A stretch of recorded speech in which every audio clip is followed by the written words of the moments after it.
मजुरी वाढीच्या मागणीवरून यंत्रमागधारक आणि कारखानदार यांच्यात गेल्या काही दिवसांपासून वाद सुरू आहे.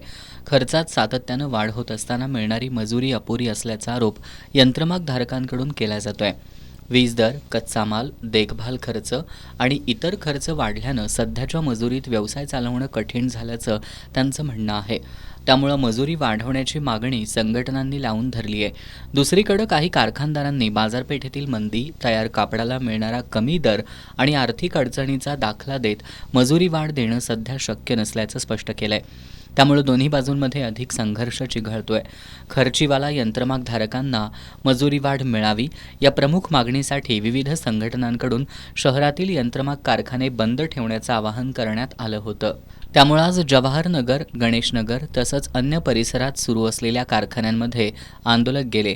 काही ठिकाणी आंदोलक आणि कारखानदार यांच्यात जोरदार वादावादी झाली.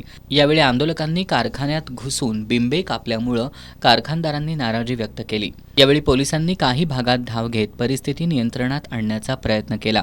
दरम्यान मजुरी वाढीच्या मागणीवर तोडगा न निघाल्यास आंदोलन आणखी तीव्र करण्याचा इशारा संघटनांकडून देण्यात आलाय. तर कारखाना संघटनांकडूनही बैठका घेऊन पुढील रणनीती आखली जातीये.